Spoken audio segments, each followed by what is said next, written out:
Amigos, familia, ya estamos de regreso una vez más. Bienvenidos a Fe, Esperanza y Amor, a esta noche calientita de Fe, Esperanza y Amor, ¿eh? Así que para todos aquellos, valga la pena mencionarlo, todos aquellos que todavía están ahí con las chamarras, con la cobija de tigre de la feria, ya hay que guardarla porque ya es momento de sacar esa pijama un poquito más ligerita. Ya empezó a cambiar ahí la cuestión del clima. Allá en Tequisquiapan estuvimos a 33, 34 grados. Yo creo que si alguien nos ve del norte a decir, ay Néstor, 33 grados no son nada, ¿no?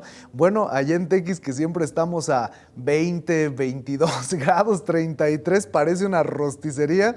El asunto es que cambian las temporadas, cambian las estaciones, cambian las situaciones y tenemos que estar prevenidos, tenemos que estar listos. Y es justamente eso la razón principal por la cual hoy estamos aquí en Fe, Esperanza y Amor, que tenemos que estar preparados para cuando vienen esos cambios de temporadas, esos golpes, esas situaciones emergentes, ese asunto de conflictos en todos los aspectos, ¿no? Y es por eso que tenemos que hablar de esto. Y de verdad, yo creo que necesitaríamos una materia, yo creo que para toda la universidad, una materia para la preparatoria en donde nos capacitaran respecto a cómo manejar el dolor, cómo manejar el sufrimiento, cómo manejar las pérdidas, cómo ser resilientes, cómo florecer en medio de la adversidad. Y es por eso que aquí en Fe, Esperanza y Amor decidimos que esto es algo que no puede faltar en nuestros días, hablar acerca de esperanza en el dolor. Y me gustaría comenzar haciéndote una pregunta, la cual es la siguiente. ¿Alguna vez has sentido que todo a tu alrededor se derrumba? Una vez más, ¿has sentido que todo a tu alrededor se desvanece en el aire? ¿Que las cosas se salieron de tu control? ¿Que lo que en su momento era un sueño ahora se ha convertido en una pesadilla? Que todo eso que parecía normal o que tú veías hasta cierto punto afuera, con muchas luchas, con muchas batallas, con muchos miedos, y tú decías, nunca va a tocarme a mí, hoy te ha tocado a ti. Y sin temor a equivocarme, yo creo que la respuesta ante esta pregunta sería un rotundo sí.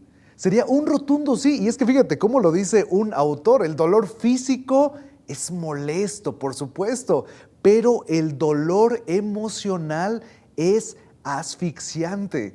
Y exactamente me estoy refiriendo a esas noches sin dormir, a esa sensación que no te deja avanzar, a esa cuestión de que es una preocupación grande, que parece que tuvieras un casco en tu cabeza que dices, se va a terminar en algún momento, en donde nos sentimos fatigados, en donde lo que comenzó como una noticia se ha vuelto parte de nuestra vida y lo recuerdas muy bien, porque fíjate que somos expertos en recordar esos eventos traumáticos y dolorosos que todos hemos tenido. Hay ocasiones en las cuales recuerdas hasta la música que estaba a tu alrededor cuando recibiste esa llamada de emergencia, esa llamada del hospital, cuando el doctor decía, es que ese diagnóstico no ha cambiado, o con ese trabajo que no llega y ese sueño que parece cada vez más enterrado bajo tierra, esa traición en aquella relación que te dejó sin palabras, que tú invertiste tiempo, esfuerzo, los sueños, anhelos y deseos, y parece que hoy se ha vuelto una cuestión de ansiedad y de preocupación. Si has tenido que despedir a algún ser querido, a mamá, a papá, a algún hijo, a algún sueño, a lo que sea, y hoy nos hemos sentido en medio de esa tristeza, en medio de ese mar de lágrimas, en esa profundidad. Y mira, todos atravesamos dolor. Todos atravesamos episodios críticos en nuestras vidas y todos tenemos historias tristes que contar. Esa no es la pregunta es ¿qué hacemos con ese dolor? Y por eso tenemos que ser tan enfáticos en entender que el dolor puede ser un gran maestro y que el dolor también es permitido por parte de Dios para que tú y yo apreciemos algo que tal vez no nos hemos dado cuenta y que Él quiere mostrarnos algo más allá de lo que a veces estamos mirando o atravesando en esa crisis que parece que es interminable. Y aquí hay un gran conflicto, amigos. El conflicto es que nos acostumbramos a vivir con eso. Así como lo estás escuchando, nos acostumbramos a vivir con dolor. Y mira, te cuento que mi abuelita se llama Paz, aunque le gusta que le digan Josefina, o creo que es al revés. Mi abuelita Josefina, cuando era chiquita, cuando era jovencita, pues ella nos cuenta que en alguna ocasión abrió por ahí donde guardaban el espacio, un corralito donde tenían una burrita, y esa burrita era la que les ayudaba, por supuesto, a llevar todas sus cosas, la llevaban a la milpa, la llevaban a hacer las compras, y ella en esa ocasión decidió abrir el corral, se subió a la burrita, o sea, ella era una jovencita, ¿no? Se subió a la burrita, yo no sé qué no le pareció y que de un patadón sacó volando a mi abuelita. Eso nos lo cuenta hasta hace poquito, ¿no? El asunto es que ella nos platica que ella siente, y siente porque nunca fue con ningún especialista, ella siente que se fracturó el brazo y que tenía una bola gigantesca, pero era más grande. Escucha esto, era más grande el miedo que decía, ¿qué me van a decir mis papás? Que el dolor que tenía que estar cargando todos los días por una herida que parecía que no se estaba avanzando, evolucionando de la manera apropiada, ¿no? Entonces el detalle fue el siguiente, que ella se acostumbró a vivir con dolor. Y yo le preguntaba, oye Pasita, ¿y no te dolía? ¿Cómo no me va a doler? Claro que sí, pero yo decía, no hombre, me va a ir así de bien si sabían que hubiera abierto el corral de la burrita, ¿no? Y el asunto es que ella se acostumbró y que los días fueron cada vez más normales. Dice que a la fecha cuando hace frío como que le incomoda, le molesta un poco en esa zona del brazo, pero sabes, tú y yo no estamos diseñados para acostumbrarnos a vivir con ese dolor. Y me refiero a acostumbrarnos como verlo como algo normal, como algo que no nos ayuda ni que tampoco nos perjudica. Al contrario, tú y yo estamos diseñados, en nuestro ADN está el hecho de crecer en medio de la adversidad y que ese ejemplo que nosotros tengamos en medio de la prueba pueda ser para otras personas un bálsamo en medio también de su dolor. No estamos diseñados para acostumbrarnos a vivir con el dolor. Y tarde o temprano, como todos esos invitados que llegan a la fiesta, comienzan a aparecer otros invitados no muy gratos en nuestra vida, cuando vivimos con tanto dolor, cuando vivimos con tantas preocupaciones, con tantos miedos, y esos invitados tocan a nuestra puerta.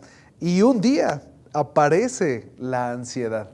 Y un día esa ansiedad, que es ese exceso de futuro, que es ese exceso de incertidumbre, comienza a afectarnos por un dolor que nunca se resolvió y que literalmente lo vemos como algo normal. Y nos preocupamos por todo, nos ajetreamos por todo, estamos pues literalmente tan cargados de algo que quizá ni siquiera va a suceder, pero que la ansiedad ha tomado terreno en nuestros días. Y eso comienza a consumirte, a mí me ha consumido, y comienza a drenarnos ese exceso de preocupación, ese exceso de futuro. Y entonces toca a nuestra puerta un invitado más. Ya no es solo la ansiedad, ahora también es el estrés de lo que pudiste haber hecho, de lo que no hiciste en su momento, de lo que otras personas no hicieron y de que hoy es tu realidad. Y te encuentras molesto probablemente, te encuentras con una condición de ira porque literalmente no entiendes la razón de ese dolor. Y ahí obviamente se agrega un invitado más, que ya lo dijimos, la ira. Y entonces estás de malas y no sabes ni siquiera por qué estás de malas, estás enojado y cualquier cosa es explotar. Y pensemos que en 1, 2 ocasiones, bueno, pues era un mal día, pero cuando son 3, 4, 5 ocasiones, ese ya es un patrón. Ese es un patrón, siempre estás de malas por un exceso de dolor, por un pasado complicado, por un miedo a algo que no te deja avanzar y que lo hemos querido maquillar de muchas maneras, pero que al final del día sigue estando en ese mismo lugar. Y esa ira que más adelante en frío se convierte en amargura y que la amargura toma de la mano al rencor, ayuda a que literalmente no tengamos un crecimiento. En vez de ir avanzando, vamos para atrás. Y todo eso, ¿por qué? Porque no hemos tenido el tratamiento apropiado del dolor, porque no hemos sabido utilizar el dolor como Dios quiere que lo utilicemos, porque Dios permite todo eso. Y si yo te dijera en esta noche que eso que tanto le has pedido a Dios que quite de tu vida, es una gran oportunidad para hacer crecer tu fe, ¿qué me dirías? Probablemente sonaría como una locura. Si eso que tú le has dicho es una cosa que no me deja avanzar, que me genera estrés, que me genera mucho caos interno, y si es algo que Dios está permitiendo en ti para que puedas crecer, para que tu fe pueda madurar, para que puedas acomodar tus prioridades, para que puedas dejar a un lado las cosas de niño, las cosas pueriles, las cosas que no tienen ninguna trascendencia y que podamos acomodar realmente nuestras prioridades y vivir de una manera diferente.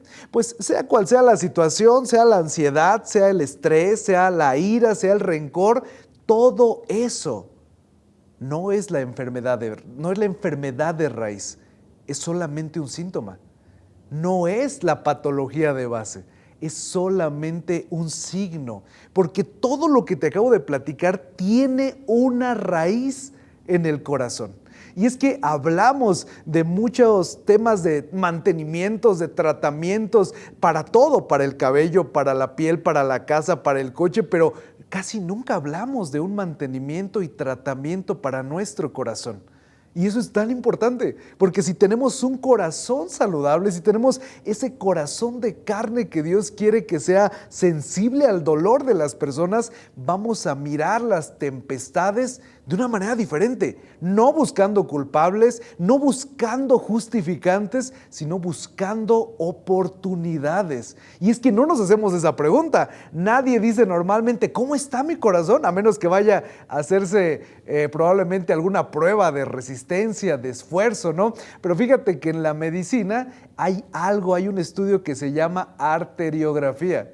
Y la arteriografía consiste en inyectar una tintura especial, un tinte especial en las arterias para detectar en dónde hay una obstrucción y tener un apropiado tratamiento, no un stent que se tenga que estar agregando. Pues resulta que en nuestro día a día no estamos acostumbrados a hacernos ningún tipo de arteriografía para saber qué está obstruyendo las arterias del perdón, las arterias de la gracia, las arterias de la restauración, y entonces por eso vivimos tan enojados, vivimos tan frustrados, vivimos tan amargados, vivimos tan explosivos, vivimos con tanto exceso de cosas que literalmente nos están drenando, porque no le damos un tratamiento ni un mantenimiento a nuestro corazón. Y si te digo que la raíz se encuentra en el corazón, creo que deberíamos de acomodar las prioridades en función a eso. Y quiero decirte una cosa más, en la escuela de Dios, el dolor es una de las materias más importantes. En ninguna universidad te enseñan esto, en ninguna escuela de teología te van a enseñar lo que el dolor te puede enseñar. La escasez te puede enseñar, el sentir miedo te puede enseñar, pero ojo, no ser dominado de eso. Porque cuando somos dominados y nos quedamos paralizados por el dolor, literalmente somos gente que no está avanzando, que no está creciendo, pero Dios quiere que no seamos dominados. Quiere que aprobemos esa materia de la mejor manera y que levantemos el rostro diciendo, yo he estado ahí. Yo he tenido que despedir ese sueño se convirtió en una pesadilla, yo he tenido que atravesar aquel valle de sombra, de ansiedad, de angustia, de muerte. Yo he estado ahí, pero Dios nunca me ha dejado, nunca me ha abandonado. Y es justo cuando empieza a cambiar nuestra óptica y nuestra percepción de la vida. Y es que cuando yo veo esto, de que en la escuela de Dios el dolor es una de las materias más importantes, no es imposible que no salga de mi mente el hecho de recordar cuando Jesús decía, en el mundo tendrán aflicción. Él nunca prometió estar en un campo de rosas todos los días. Y es que la vida es justamente eso, ese intervalo de estaciones alegres, de estaciones llenas de pausa, de estaciones de ansiedad, pero no podemos catalogar a la vida completa solamente por una temporada.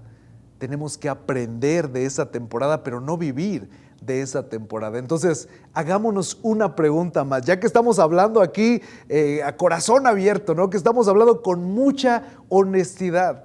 ¿Cómo reacciona Dios ante mi dolor? Y es que la respuesta ante esta pregunta es altamente valiosa. ¿Cómo reacciona Dios ante mi sufrimiento, ante mis dudas, ante mi miedo? ¿A Dios le importa? ¿A Dios le importo yo? Si tú estás aquí por primera ocasión y dices, después de una tragedia yo me he quedado con tantas dudas y la verdad es que he volteado para muchos lugares, no he encontrado la salida y he querido llenar ese hueco de muchas formas y con muchas cosas que me han dejado pues exactamente igual que al principio, vacío, con más preguntas. ¿Cómo reacciona Dios ante mi dolor? ¿Le importa? ¿Le importo? ¿Le molestan mis dudas? ¿Está ahí? Parece que no hay respuesta, parece que no está escuchando lo que está pasándome. Hoy quiero que hablemos de eso. Quiero que seamos tan honestos porque, sabes, tú y yo después de una tempestad en nuestras vidas le abrimos la puerta a la duda. Después de una tempestad le abrimos la puerta a las preguntas incómodas y decimos, ¿y por qué pasa todo esto? ¿Y por qué me pasa todo esto a mí? Pero si yo me comprometo, yo trabajo, yo sirvo, yo apoyo, yo doy, yo estoy. ¿Y por qué? Pero es que Dios quiere mostrarnos que esa materia del dolor es algo que no puede faltar en nuestras vidas y es algo que nos puede dar crecimiento. Y no es para buscar justificantes ni para buscar culpables, es para buscar el crecimiento apropiado, tener la óptica de Dios en nuestras vidas. Y mira, en el apartado de hoy, en el relato de hoy, quiero que lo veamos bajo la óptica de lo que Dios quiere que entendamos, no como una historia más, no como un cuento más, no como un relato más, sino como algo que pasó y realmente sucedió. Como un hecho verídico y totalmente comprobable, como algo que así fue. Y déjame decirte por qué es tan importante. Es tan importante que no nos perdamos los detalles porque tu historia y mi historia se entrelazan en esta historia. Porque esto que está escrito directamente por Marcos, uno de los seguidores y amigos de Jesús, es algo que no solamente lo puso para complementar algo, para cerrar algo, sino para ayudarnos a nosotros. Y Dios sabía que nos iba a ayudar 2000 años después. Por eso es tan impresionante. Entonces, este relato tiene que ver con un hecho, híjoles, de esos hechos que son incomprensibles, de esos hechos que nos generan tensión. En esta historia te adelanto que hay miedo, que hay dudas, que hay dolor, que hay incertidumbre, pero que Dios quiere encaminar todo eso a un buen propósito, a su propósito. Vamos por favor a Marcos capítulo 9, el versículo número 14. El relato comienza de la siguiente manera. Cuando llegaron, se refiere a los discípulos y a Jesús, a donde estaban los otros discípulos, vieron que a su alrededor había mucha gente y que los maestros de la ley discutían con ellos. Tan pronto como la gente vio a Jesús, todos se sorprendieron y corrieron a saludarlo. Y en eso pregunta a Jesús, oigan, ¿qué están discutiendo con ellos? Aquí el punto de partida es una charla acalorada. Aquí el punto de partida es una discusión. Vemos a diferentes actores en este puesto en escena. Vemos a los doctores de la ley que tienen tanto conocimiento, pero tienen tan poco amor. Vemos a los amigos, a los discípulos de Jesús. Vemos a la gente, que siempre hay gente buscando nada más ahí el morbo, a ver qué está pasando. El asunto es que es un tumulto, hay muchísimas personas. Y ahí alcanza Jesús a distinguir que se está generando un tema de tensión, una discusión, algo que se tiene que atender. Así que voltea a ver a sus discípulos y les dice, oigan, ¿qué están discutiendo con ellos? Pero en este momento va a agregarse alguien a quien ni siquiera le han preguntado, Se va a agregar un hombre, un adulto, y va a decir lo siguiente: maestro, ahora está mirando a Jesús. Maestro, te he traído a mi hijo, pues está poseído por un espíritu que le ha quitado el habla, y cada vez que se apodera de él, lo derriba, echa espumarajos, cruje los dientes y se queda rígido. Yo no sé si Stephen King se inspiró aquí en sus películas, sus libros, pero está tremendo esto, escrito hace más de 2000 años. Pedí a tus discípulos que lo expulsaran, pero no lo lograron. No lo lograron. Aquí hay diferentes elementos, amigos. Número uno, el peso cultural. El peso cultural, el peso que tiene incluso también con la superstición. Algunas personas no entendían qué es lo que le pasaba. Probablemente decían, este está enfermo y si se acerca a nosotros nos va a contagiar algo, entonces yo no puedo estar con él. El peso cultural, el peso religioso de la gente. ¿Por qué está viviendo así ese muchacho? Probablemente es porque algo hizo su papá y por eso tiene que vivir en esa condición. Está pagando algo que hizo. Oye, pero si no ha hecho nada, bueno, pues entonces lo irá a hacer y por eso Dios lo está castigando por adelantado. O sea, imagínate el peso religioso, el peso de una sociedad que está llena de superstición, en donde hay muchísima, ¿cómo decirlo? Pues no hay tanta evidencia científica, hay muchas ideas, muchas opiniones, y esta historia no es algo que se cuente solamente así como en una plática de café por la mañana. Yo me imagino a este padre desesperado, a este padre que probablemente ha invertido, que ha gastado todo cuanto ha tenido por buscar una solución, que ha buscado personas que le ayuden, pero vemos a este muchacho que está siendo atormentado por un espíritu terrible que lo zarandea, que le quita el habla, que lo empuja. O sea, es una cosa caótica, es una escena de terror. Y no podemos incluso, no podemos dejar de pensar en cómo fue la reacción del papá. Y a mí siempre se me hace muy interesante el hecho de regresar, porque esto es una historia real. A mí siempre se me hace muy interesante el regresar a las expectativas, a sus sueños, a sus anhelos y a sus deseos de ese papá. ¿No crees que lo veía como ese niño que tuvo en brazos? ¿No crees que lo veía como ese pequeño que probablemente desde chiquito corría, jugaba y cantaba? Y que ahora lo tiene que mirar con una cuestión de angustia, de estrés, de frustración, de pensar que en cualquier momento puede terminar su vida. Imagínate nada más, esto no es una cosa menor. Ese padre lo había criado para ser un buen muchacho y está siendo atormentado por algo que ni siquiera puede entender, que no se explica cómo pasó. Lo que sí sabe es que está ahí, y lo que sí sabe es que es un dolor de cabeza, y yo no sé cuántas ocasiones el padre, antes de levantarse, levantó los ojos al cielo y le dijo: Señor, ¿y por qué? ¿Y por qué a nosotros? ¿Y por qué a mi familia? Tuve que decirle que no, quizá a un buen trabajo, a una buena relación con la gente de la comunidad, por decirle que sí a cuidar a mi hijo, que todos los días corre peligro su vida. ¿Te imaginas el desgaste?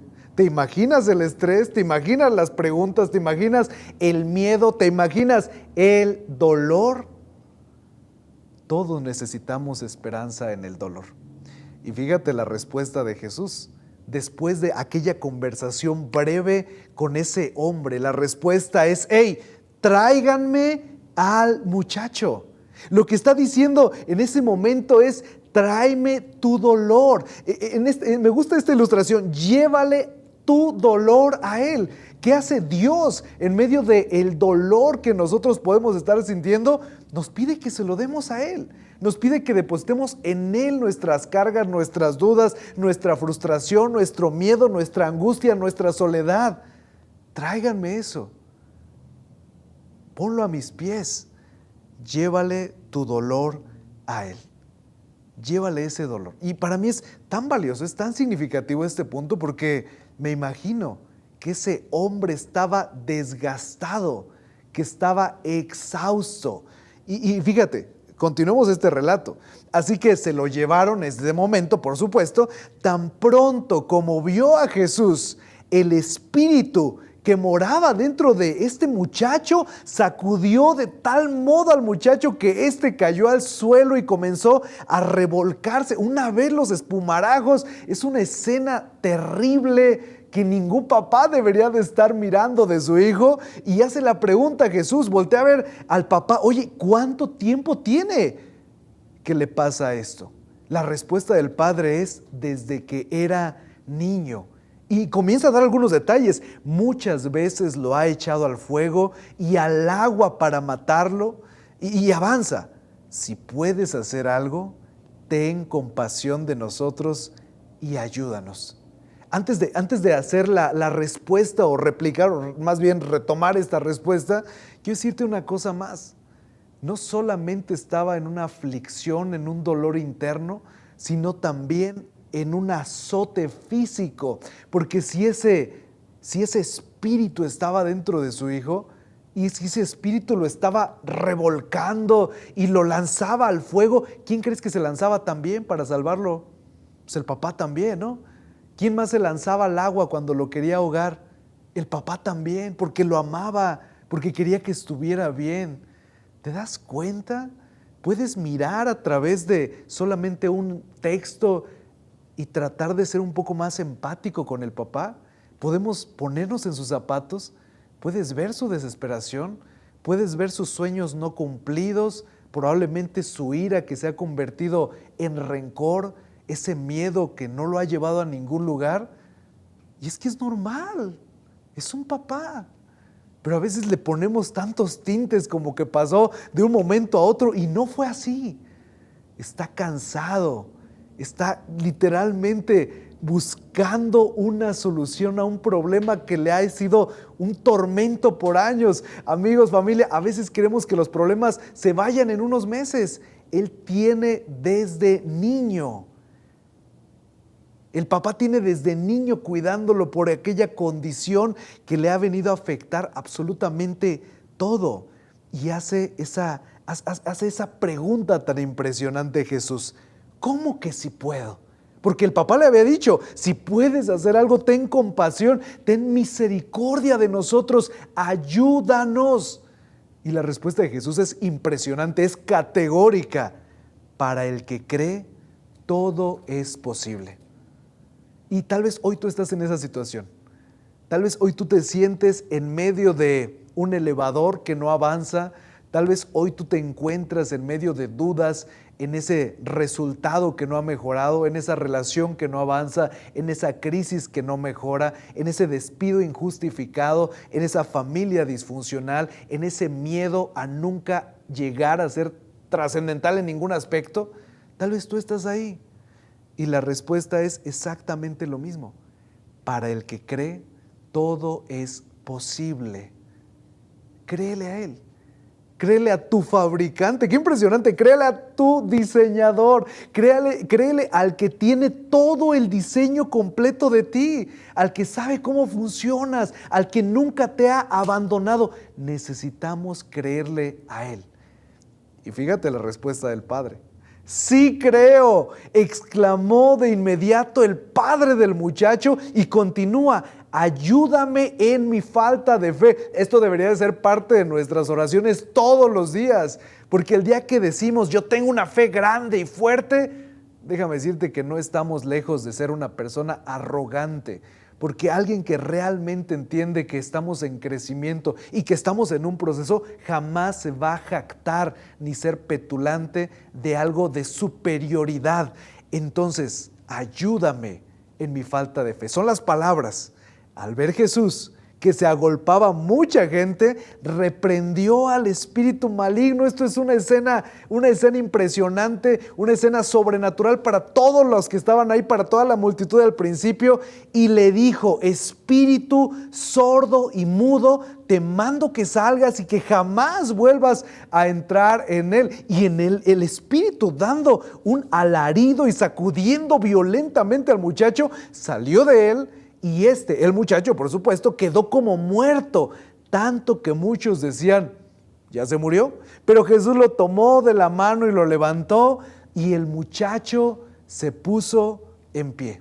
Esta es una escena de esas que son difíciles de sacar de nuestra mente, pero que dejan tanto aprendizaje. Y tal vez tú puedes decir, bueno, no estoy seguro de creer eso, pero sí estoy seguro de creer que hay pruebas, que hay luchas y que hay tempestades. Y Dios quiere acompañarte en esas tempestades. Tal vez tú podrías decir, bueno, yo no batallo con ese espíritu, pero sí batallamos con malos hábitos, sí batallamos con promesas que no cumplimos, sí batallamos con ira, con rencor, con miedo, con angustia. O sea, batallamos con muchas cosas y el asunto es depositarlas en Dios. El asunto es decirle, Señor, es que este dolor me está drenando, este dolor me está lastimando, este dolor está lastimando a más personas a mi alrededor, y no por el dolor en sí, sino porque yo no le he dado el tratamiento apropiado. Yo no lo he manejado de la manera correcta. He querido librar esas batallas en mis propias fuerzas, pero entiendo que no lo voy a lograr si no es contigo. Así que quiero decirte una cosa y me gustaría que tú y yo entendiéramos que tu dolor y que mi dolor tiene un propósito. Y yo mentiría si te dijera, el propósito es este. No, porque eso sería algo tonto de mi parte. Tal vez no lo comprendamos en este momento, pero Dios promete que estará con nosotros en cada una de esas estaciones. El entender que tu dolor tiene un propósito te ayuda a atravesar las temporadas de una manera diferente, con la óptica de Dios. El entender que tu dolor puede acercar a más personas es algo maravilloso. Es algo increíble. Es como las semillas, esas semillas que para que puedan esparcirse necesitan ser aplastadas. Y cuando las apachurran, las semillas se van soltando y demás, y bueno, las plantas, las flores van creciendo y llenando más zonas. Es exactamente lo mismo.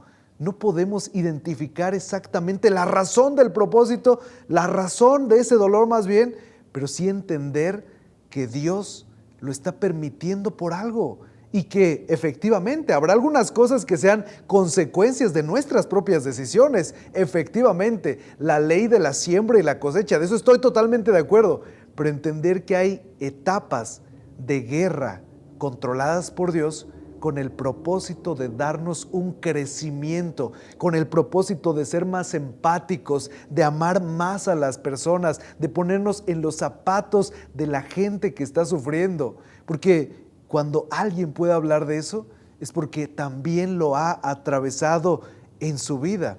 Y en este caso, la gente quedó atónita después de aquel evento sobrenatural, de ese evento que los movió a todos, quedó atónita y decidieron seguirle, decidieron buscarle, decidieron acompañarle. Pero ojo, muchas veces un milagro, por supuesto, el milagro es una cosa impresionante lo que estuvo ocurriendo en este momento. No esperemos a que esos milagros puedan estar ocurriendo en este mismo instante, ¿no? Porque a veces creemos que un milagro es solamente eso, pero un milagro es respirar, un milagro es estar aquí, un milagro es poder tener el hecho de cambiar algo en nuestras vidas.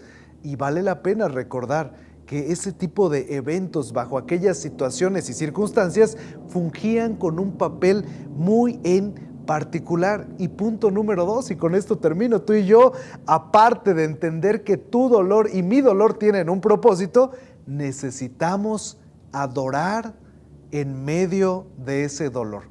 A ver, eso de adorar como que sube un poquito de nivel, tal vez tú lo has escuchado de muchas maneras y de muchas formas, pero quiero que lo veamos como reverenciar y reconocer. Que tenemos que reconocer a Dios en medio de ese dolor. Porque es difícil ser agradecido en medio del dolor, por supuesto que es muy difícil, no es imposible, es difícil, vale la pena, sí, pero estoy seguro que cuando nos detenemos y hacemos una breve reflexión y decimos, a ver, ¿qué tengo que agradecer de todo esto? Siempre va a haber algo, porque muchas veces cuando nos enfocamos en el problema se nos olvida todo lo que está en las inmediaciones, pero el asunto es mirar a través de esa tempestad, a través de la prueba, es decir, Señor, no entiendo lo que está pasando, pero entiendo que tú eres soberano y que tus planes son perfectos y que tú tienes el mundo completo en tus manos y que tú tienes un propósito para esto. Y por eso te quiero dar gracias y quiero recordarte que te amo y que estoy aquí para ser un instrumento que quiere ser utilizado por ti. Siempre va a haber razones, siempre va a haber oportunidades para ser agradecido. Cuando empiece a llegar esa tempestad, esas dudas, ese miedo por lo que no tienes, por ese dolor, por lo que falta, tienes que regresar y dar un paso atrás y decir gracias por lo que sí tengo, gracias por lo que tú has permitido, gracias porque aunque no lo entiendo al 100%, sé que tú nunca me vas a abandonar, sé que tú nunca me vas a dejar solo. Y me gustaría terminar, fíjate que en alguna ocasión, es una historia bastante interesante, resulta que en una ocasión se encontraba un maestro de esos que son buenísimos y tenía a sus discípulos y particularmente uno de sus discípulos, de sus seguidores, tenía mucho el tema de la inquietud respecto a por qué la gente está tan aferrada a su estado de comodidad, por qué la gente abraza el dolor al grado de no querer moverlo ni cambiarlo y pasa años justificándose de lo mismo. Y este maestro tenía a ese discípulo, a ese seguidor, y en alguna ocasión le dice: maestro, ayúdame a entenderlo porque para mí es muy complicado. Y le dice el maestro: está perfecto, te voy a invitar a una casa de unos buenos amigos para que tú aprendas algo valioso de ellos. Así que este maestro llevó a su discípulo, a su amigo, lo llevó a aquel lugar. Para la sorpresa del muchacho, del discípulo que lo iba acompañando, pues era un lugar pues bastante deplorable en muchos sentidos. Era una pequeña construcción de tal vez 3 metros por 3 metros, en donde vivían unas 8 personas, mamá, papá, los hijos, los abuelos. Todo estaba lleno de suciedad. La casa parecía que se estaba cayendo a pedazos, se podían ver los huecos en las paredes donde entraba el sol. Y después de estar platicando con esta familia, les dijo: oigan, pues ya nos tenemos que retirar, solo quería presentarles aquí a mi buen discípulo, a mi buen amigo, ¿no? Y entonces el muchacho se quedó muy sorprendido, porque dijo: qué impresionante, ¿cómo pueden vivir en medio de estas condiciones tan críticas, tan caóticas? Y no solamente eso, su único sustento era una vieja vaca lechera. Era lo único que tenían una vieja vaca lechera, la cual ordeñaban, por supuesto, y de ahí era como ellos podían estar viviendo. Así que el maestro llevó un pequeño cofrecito, lo dejó afuera de la casa, y ya que se habían despedido, el maestro agarró algo parecido a un cuchillo y les degolló a su vaca. Obviamente el discípulo se quedó como: ¿what? ¿Qué pasa? Sí, o sea, le degolló totalmente la vaca, y en eso se quedó: ¿por qué hiciste eso? Y le dice: no lo entiendes ahora, pero lo entenderás después. Y dejó ese cofrecito que estaba exactamente ahí en la entrada de la casa. Y el muchacho se quedó pensando una y otra vez. Llegó a casa y dijo: ¡qué locura! Pobre gente, se va a morir, no tienen otro sustento. ¿Cómo es posible que él les esté generando ese dolor, esa frustración, esa angustia? ¿Por qué? ¿Con qué propósito? Y meses después le dijo el maestro: hey, es tiempo de que volvamos a ir a la casa. Y llegaron a la casa. Bueno, él esperaba literalmente ver una cosa totalmente destruida, pero se llevó una gran sorpresa.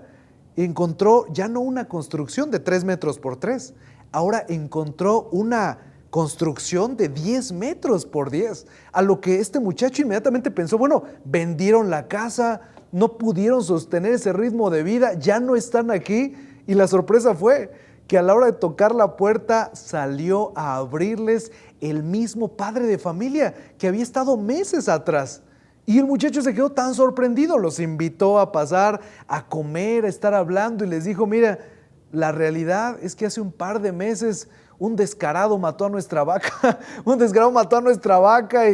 y pues nosotros al principio nos llenamos de miedo, nos llenamos de frustración, nos llenamos de angustia. nos llenamos de dolor y no sabíamos cómo íbamos a atravesar esta temporada. Pero también encontramos una pequeña caja y en esa pequeña caja había diferentes semillas de hortalizas, de frutas, de flores y nos dimos cuenta que nos encantaba. Nos encantaba cosechar, nos encantaba cultivar y comenzamos con un pequeño huerto. Después las flores las comenzamos a vender también ahí en la ciudad. Compramos más cosas, tuvimos más limpieza, más organización, más orden. Y ahora pues tenemos para comprar muchísimas más vacas. Lo impresionante es que la gente necesita de episodios. Nosotros necesitamos de episodios llenos de dolor para arrastrar y salir de nuestra zona de comodidad, de dejar de ver lo malo y enfocarnos en las oportunidades que Dios tiene para nosotros, que no podemos vivir llenos de angustia, de frustración, de ira, de cosas sin solucionar, si es que no lo ponemos a los pies de nuestro Dios y que Él quiere mostrarnos algo más. Y no podemos aferrarnos a nuestros viejos hábitos, a nuestras viejas prácticas, a cosas que no están dándonos crecimiento. Y solamente ahí entenderemos que hay esperanza en el dolor, que tu dolor tiene un propósito y que en medio de la tempestad es momento de agradecer, es momento de adorar. ¿Qué te parece si con eso en mente le pedimos a Dios que nos dé fuerza? Porque seguramente vendrán las temporadas complicadas, seguramente vendrá la escasez, seguramente llegará el miedo, pero que tú y yo estemos firmes y entendamos que Él quiere que crezcamos y que florezcamos en medio de la adversidad, que naveguemos en medio de aguas turbulentas y que levantemos el vuelo, aunque el exceso de equipaje parezca que está pesado en nuestra vida. Vamos a orar, te invito a que me acompañes en tu corazón. Señor, gracias porque sabemos que tú siempre estás con nosotros. Gracias porque eres un Dios de amor, porque eres un Dios de segundas oportunidades. Gracias porque a lo largo de estas semanas nos has enseñado que el dolor es un gran maestro y que ese dolor puesto en tus manos se convierte en una oportunidad para crecer, para ser más empáticos, para amar a las personas y para no ser críticos, ni detectives, ni jueces de la vida de nadie. Ayúdanos a vivir todos los días pensando en que es una oportunidad de volver a empezar, a mirar las tempestades como tú las ves, como etapas de preparación, a ser agradecidos con lo que tenemos y a depender todos los días más de tu gracia. Te pido bendigas esta noche y nos des sabiduría para tomar mejores decisiones en este tercer mes del año. Gracias por tu amor en el nombre de Jesús. Amén.